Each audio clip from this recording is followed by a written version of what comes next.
We are going to start this morning with a gentleman who some of you may have heard from on day one, Mr. Steve Maximay, and he is going to address the issue of dealing with the impact of climate change, the ability and capacity, and the cost of adaptation. Is everyone? Yes, we can see it. Thank you. Right, yeah. So I've been asked to talk about dealing with the impacts of climate change, ability, capacity, and the cost of adaptation. And those of you who are accustomed to dealing with me would know that I love to rush through this phase of it. This is the information phase, and I'm a firm believer in the Cow continuum. I think that this information that I'm going to share with you on the slides, is available everywhere. I could easily email this to you. Where I'm really interested in the interaction that will come when we have the question and answer session. So I'm going to try to get through these slides in about 20 minutes or less, and that will give us 20, 25 minutes to really have a conversation. So climate change impacts, and these are the consequences of climate change, the expected and or realized impact on natural and human systems. So I've chosen 6 to deal with this morning, just for us to have a conversation. So you're talking about some of the hydrometeorological ones like drought, floods, hurricanes, and there's sea level rise, pest and disease spread, which is an aspect that I find gets underreported, under a story that is not told as much. When we think about pest and disease spread, we're thinking about windborne spread, of course, but also we should bear in mind SARS-related type zoonoses, and a zoonose, as most of you would know, is a disease that can pass from animals to people. But some of these zoonoses have been more widespread because of habitat destruction, so that you've had more mingling and co-mingling with wild and domesticated species and so on. That has had an impact on SARS-type viruses, which are very topical nowadays, as you know. And there are heat waves, which need no further explanation. And then you have the warmer and more acidic seas and coral bleaching, 2 very significant impacts. And then, as I mentioned previously, loss of habitats. And these habitats are not just habitats in terms of our forest-dwelling friends, but we're talking about loss of habitats as in human habitats as well. And when we did sessions with our colleagues in the Pacific, those islanders, Pacific islanders living on atolls, easily find themselves without a place to live, in the sense that they do not have a genuine habitat. So loss of habitats is a major one. So having just quickly outlined those 6 that I've chosen as climate change impacts,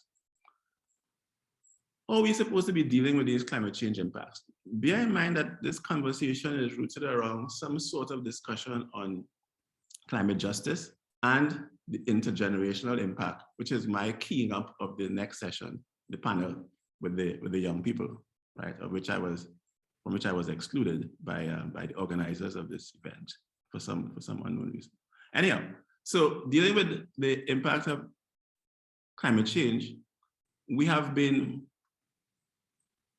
addressing it in a manner, that the UNFCCC approved, starts off with adaptation. And this is where you're trying to increase society's capacity to cope with the changes in climate. And I hope that is quite clear. And I'll try to explain it a little more later on. Mitigation, which has to do with efforts to reduce greenhouse gas emissions. And when we get to talk about mitigation, we start to get into some of the conversations that have been going on for the last 20-something years in my own experience, and for Dr. Truss maybe a couple of years before that.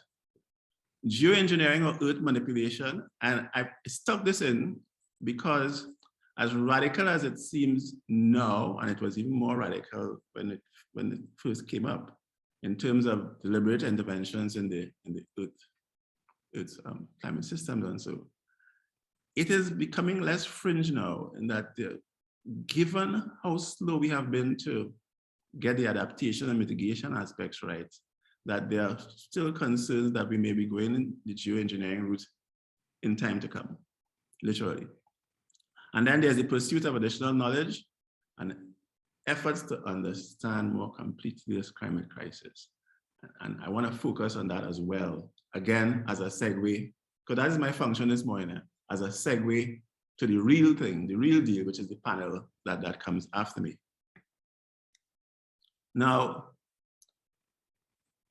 in terms of dealing with these impacts, I listed adaptation at the top, in the previous slide for a particular reason, in that this is seen as the major way that we are going to be dealing with climate change impacts. And as I said, when we get into the actual conversation and the cross-questioning, and so we'll see why that has been so, or why it has been implied that that is the major route. But in terms of what we can do as SIDS residents, you need to regulate to decrease vulnerability. There has to be more planning and disaster recovery type responses. We have to do more impact assessments for critical systems and resources. Need to do some more observations and monitoring. Need to relocate vulnerable populations. Now, these are listed as adaptation responses there. But when we talk a little later on, and we talk about the cost of adaptation, and ability and capacity, we'll see what are some of the inherent inconsistencies and where there's a tendency to lean towards less just transitions. Efforts to minimize compounding stresses, the traditional ones like air pollution and so habitat destruction that I mentioned previously. All of these are seen as ways of dealing with the climate change impacts through what is generally called or put under the rubric of adaptation. When it comes to mitigation, a number of people have been, rather reluctant, hesitant, I should say, to include mitigation under the rubric of, how do we deal with climate change impacts now? I mean, if I'm being flooded out now, if I have seawater, saltwater intrusion into my aquifers, mitigation is nice, of course. I want to reduce the amount of greenhouse gases and all that, but how is that going to help me today? Why should I be considering mitigation as part of how I am as a frontline combatant, as I mentioned on Tuesday? How am I going to deal with this through mitigation? What I want is relief now. And if I go back to the analogy I used on Tuesday, while this horse is starving, I don't want to hear how green the grass is that is growing. I want to know what are we going to do today and now. But as I hope I will expand later on, mitigation is a means of dealing with climate change impacts. And some of the things that we can do, when I say we now, speaking from the front line, is to improve the regulations in terms of how are we going to limit these emissions of greenhouse gases, the type of research and development that we can use to deploy new technologies. Of course, these new technologies, the more common ones that everybody would have heard about, solar power, wind power, etc., geothermal. How do you conserve energy and you conserve land as well? Because I'm sure, as I say, without getting into a climate change lecture, that you understand the impact, the mitigative impact of forestry and agroforestry and reforestation and the like. So how do you conserve energy and land as a means of mitigating?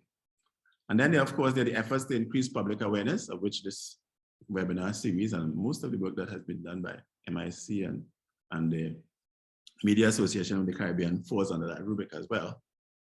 How are you going to put out positive incentives to lower emissions? We would all have seen the celebrated cases of Barbadoses of this world, where, very, very early on, there was this really, really targeted, well-appointed impact in terms of how you're going to reduce electricity use and the use of solar water heaters, etc.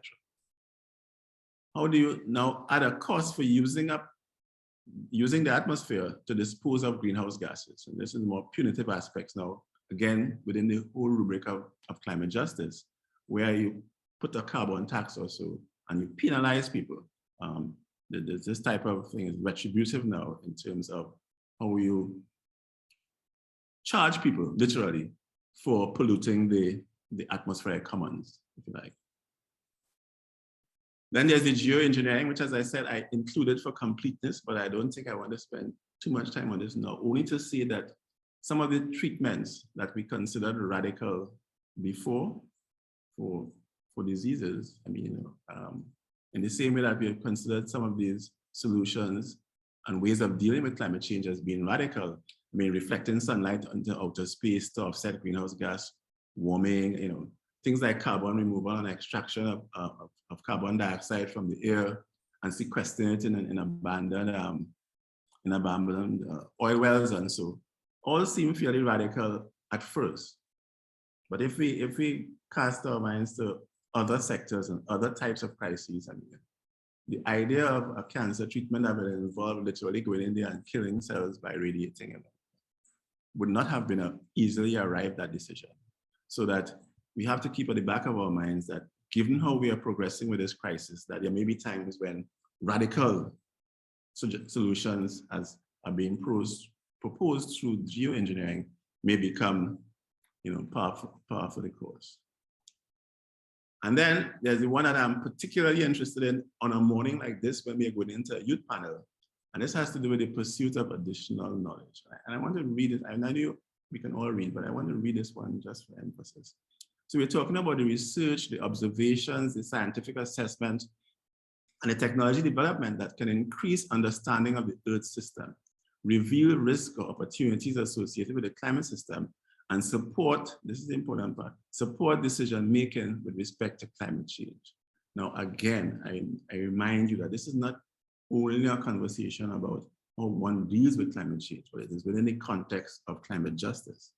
So, with that being said, let me just, as is my want, get the definitions out of the way. So when I talk about ability and capacity, I'm talking about ability as the actual skill, whether it's a mental or physical skill. And when I say capacity, I'm talking about the potential to develop that skill. And my premise is that SIDS, these small island developing states and the low-lying coastal areas like countries like Belize and Suriname and Guyana, all considered under the SIDS rubric. I am suggesting that they should ensure that the abilities of their citizens are banked, prioritized, employed, and remunerated. What do I mean by that? I mean, we need to have skills inventories in our countries. It is rather fortuitous that on this call this morning, on this panel and series this morning, is Dr. Neville, Dr. Ulrich Trott, who is, I mean, you know, a virtual pioneer in this thing. And I'm sure he would allow me to tell tales out of school in that when the GCF funding first came about, you know, Neville approached me and a couple other colleagues and said, you know, we really need to be able to put together proposals to do this thing, because he recognized that there was a level of expertise resident in the region that could tackle it. But we soon found out that, hey, you know, this is going to take more than just the ability that we have in here right now. I mean, as capable as some of the other people were, don't judge the capabilities by on my level, right? We had people like Arlington Chesney and so involved. But it became very, very, very clear to us that we needed to have some sort of capacity building aspect to these GCF applications, because as complicated as they seemed in the very beginning, you know, we have found out that, you know, you must find mechanisms to increase that capacity, the potential to develop that skill. So I'm saying that in SIDS, every effort should be made to utilize the potential within their citizenry. And the readiness grants and some other aspects of GCF operations have been put in place, including the project program facilitation unit, project preparation facilitation unit, and those kinds of things. So I hope you have seen the progression in terms of where I'm going with this ability and capacity. So those of you who were on Tuesday would know that I attempted to approach the climate justice milieu in 4 distinct ways. There was a distributive aspect to the climate justice, and where you're determining who gets what, and I had proposed CSAC and there. In terms of procedural, determining how fairly people are treated, we went to just transition on Tuesday. retributive. In other words, the punishing aspect, the common taxation, that was fair as well. And then there was the restorative, which has to do with restoring to rightness. And I pointed out on Tuesday, and those of you who weren't here, you could probably look at the recording and you'll see, just how I attempted to deal with that. But my perspective on all of this is that climate justice is about the mobilization of goods and services. We could say it's about funding and all that, but the funding is going to be used for goods and services. When a country accesses grant or other funding from an agency, a multilateral agency, or international agency, if you get $1 million, you don't get that $1 million to just put it into the central bank and leave it there. You're going to be buying goods and services. And one of the telltale things about justice, especially climate justice, is that it must not only be done, it must be seen to be done.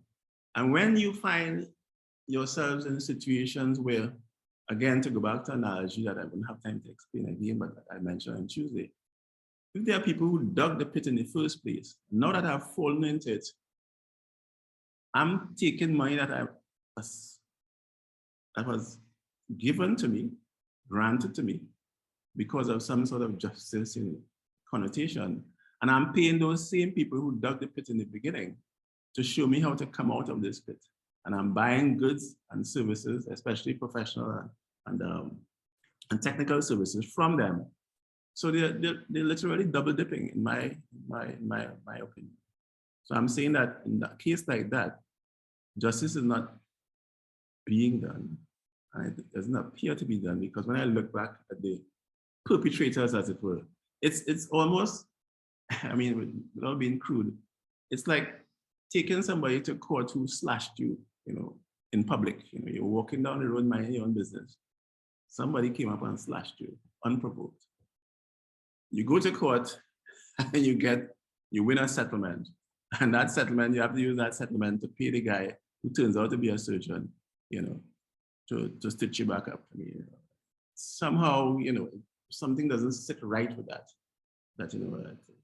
Here, when you think, you're getting your justice, I mean, the same person who caused the problem is coming to help you fix it now. And then, of course, most importantly, and I'm exactly on the 20-minute mark, most importantly is that climate justice is an intergenerational issue, hence the upcoming panel. And folks, there ended the sermon, and I really want us now to get a chance to really interrogate this information, because as those of you who know me well know that I believe in data, yes, I believe in information, but until that information is interrogated and becomes part of your knowledge platform, we have not done anything. I could have sent you these slides, instead of you having to sit there and listen to me, blah, blah, blah about them. So I think this is the important session now, where I get to take your questions and we interrogate the information. And especially with people like Dr. Trotz on key, if there's anything, well, not if, I'm sure there are things that I would have said that would rock you to the board, to the core, Neville, please jump in now. Likewise with Wesley and Kiran. So let's roll. Thank you. Thanks very much, Steve. Are there any questions? Is there anyone who wants to go first? Okay, Wesley, you're here. Yeah, let me check Wesley and Neville. Okay. As the two cricket fans, to rate my opening overnight stand. I was very much interested in the point you made about the radical solutions, the possible radical solutions, including geoengineering and so on. But you did not put this point in the same bracket, but you spoke about the relocation of populations. Yeah. And I think that it might be instructive to point to instances where there have been actual relocations or attempted relocations, or where relocation is or should be up and center as an action to be taken. Migration with dignity. I think exactly. I don't want to start. I want to start there for the benefit of the the participants, Wesley and I and Kiran were lucky enough to be on this conversation with our colleagues in the Pacific in terms of how they are dealing with the climate change impacts. And of course, sea level, I shouldn't say of course, but sea level rise was one of the most impactful ones, because living in an atoll, you know, where your highest point might be in 8 or 9 feet above sea level, anything that smacks up sea level rise is going to mean that you're going to be dislocated and you have to be relocated. And there was a particular country, it was the name slips me now, Wesley, maybe you could help me, where the president actually has a plan in place. This is something that is already being funded, where they can migrate with dignity. In other words, rather than have his entire population end up as climate refugees, which is not a new thing. I mean, there are, in fact, climate refugees out there, right? Where he has come up with this scheme where they're funding education and other types of activities so that when his population, his entire population has to move, when they do move and go to a mainland territory, whether it's New Zealand or Australia, wherever, they can migrate with dignity. In other words, you're not going to be migrating cap in hand on your border, you know, begging, please, please, please, please still let us in. So thank you, thank you, Wesley. And again, within the context of a climate justice discussion, you know, there's absolutely nothing just about that. All right, you're asking people to make a transition, not from one form of energy use to another, but from one civilization to another. And I know it's a point that Wesley is particularly strong on, about a Caribbean civilization and civilization in SIDS. When you ask an entire population, an entire civilization to just up stakes and move somewhere else, you're losing a whole lot of cultural, anthropological, and a whole range of other big words like that in the process. So Wesley, I hope that started to answer some of your concerns, or if you want to redirect me. Yeah, no, and I think that also there have been instances of at least attempted internal migration. I know Dr. Trotz is in Belize. So, there's a reason why Belize City is no longer the capital of Belize. I don't know, Neville, you want to chime in here?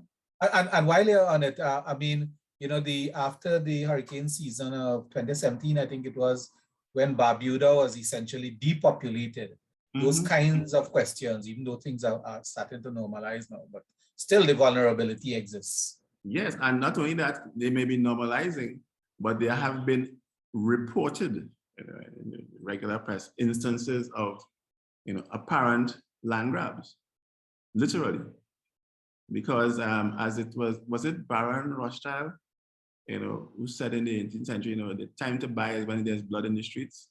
You know, it is a code that I have been using here with our agricultural sector to tell them, you know, when you have blood in the street, this is the time to buy, and this is the time to drive home the point about the importance of agriculture and stuff like that. But in a similar vein, I think we have to use these kinds of crises to show that if there's going to be any justice at all, especially climate justice, then if you have people forcibly might be too strong, but removed from where they are, just grounds of pure survival, then when time comes to repopulate, if you like, the island, then there should be very little room for the kind of purported speculation that I'm hearing about, especially under the rubric of citizenship by investment and a whole range of other fancy sounding terms like that I am surely unqualified to talk about. Yeah, Wesley? Yeah, also on the point of adaptation, one of the points made in your slide on adaptation was the matter of regulation. What kind of regulatory framework is put in place to ensure that those measures that are adequate to adaptability are in place? And I think that for journalists, landowning is the first one. I mean, sometimes we don't keep an eye on these things as news stories until something happens. So, you know, you have a whole land ownership or land tenure issue in Trinidad and Tobago and other countries. Maybe you want to talk a little bit more about that. Yeah, as I said, without necessarily getting into specific examples, I think each of the journalists here will know what applies to their own country. But I mean, there are things like setback regulations, that are not being enforced. I remember, many lifetimes ago, I was a Green Globe consultant, and I was speaking to some hoteliers in Barbados, and we were talking about the setback regulations, the usual 22 chains, or how many ever chains it was. This is from your time, Wesley. You would know about chains and those imperialistic units of measure. But there was this whole business about the setback regulations for, the placement of properties. And some of the hoteliers were telling me, this is a mere 20, 22 years ago. Oh, our guests want to be able to just, come from their rooms into the water. And I made the usual goat mouth prediction of most trainees. I told them, I said, there will come a time when the visitor, the tourist, won't have to come out of the room, they just step off of their bed and they go in the water already. And I mean, unfortunately, when you look at what's happening at Accra Beach, and so you would realize that that kind of thing has come to pass. If we fail to, maintain those regulations, if we fail to stick to ascribed mangrove areas, I mean, even in the absence of marine protected areas, there are some genuinely common sense type things, that seem to go awry in this part of the world and another part of the world as well. But for our purposes, in this part of the world where things like regulations dealing with mangroves and so are concerned. But as we're on the adaptation point, Wesley, let me just say something about mitigation. I know there have been people, highly placed people as well, say that, don't tell me about mitigation right now, I'm about to dead, I am too interested in how much greenhouse gases we put in and we take out next year or year after that. A lot of us may not be around to do that, but I'm saying that there are some mitigative actions that can have very, very useful implications right now. Let me take a case of a solar-powered desalination plant, right? Of course, you can get that funded under mitigation in the sense that, okay, we are no longer going to be using fossil fuels to power this water pumping or water desalination process. So then you can get to use that now at a place like, let's say, Potworks in Antigua, which the threat of saltwater intrusion in Antigua, I mean, it's alive and well, right? So that we already know that, okay, your freshwater lens is sitting on a whole lot of salt water. What is to stop us from not having to desal any water that's all that you take from Potworks, right? And I know that the late chairman of the UP and Chica Public Works and Public Utilities, Rodriguez, we had that conversation, that there's going to be a time when just the provision of what should have been groundwater would have to be a desalination process. So I hope that I have shed a little light on that, Wesley. Because yep, I use you as the barometer, but I forget it. If you could understand, Lord knows, nobody else. Okay. Now we have a question from Laura, who is in Mexico. And she's interested to know what infrastructure projects are either being constructed or in the planning process as protection to hurricanes or other effects of climate change. Are there international investments in this area? And I think that's a very good tip. Very, very good. When we sort of boil all of this down into actual stories, it's a very good journalistic question to ask. Okay, and now I will say something that I know that Linda will probably be able to take me up on. Linda Stricker is a journalist based here in Grenada, where I happen to live now. There are housing schemes, and I have been on record promoting housing schemes that I have no financial connection with. But I mean, if you think of some of the construction that went on in Covely, let's say in Barbados, or as I'm finding out here now at Ariza residences here in Grenada, where you have in fact constructed homes that are, as hurricane resistant as one can imagine. No eaves, full protection for the roof, that type of thing. Lots of mitigative and adaptive considerations. So, or without going, all around the bush, there are physical things that have been done, including burying of utility poles and connections and that type of thing, so that in the event of a hurricane, you know, there are no electricity poles to be blown over. I mean, you know, all your utilities are underground. There are physical structures in place in terms of infrastructure for not just conservation, because a number of homes are being built now a la Anguilla and Carriacou, where the foundation is really a cistern, because we are anticipating the type of drought, which was the first hydrometeorological impact I listed, drought to have a significant effect. So that if you do not have collection of water off your roof, and so you know you're really going, you might be in some difficulty, the way the climate models are leading us. So yes, there are in fact cases of, you know, of physical infrastructural type things, you know, similar to the type of beach defenses that you would see for, you know, for the seawall and for, you know, and for a whole range of other climate change impacts like sea level rise, you know, that have been instituted.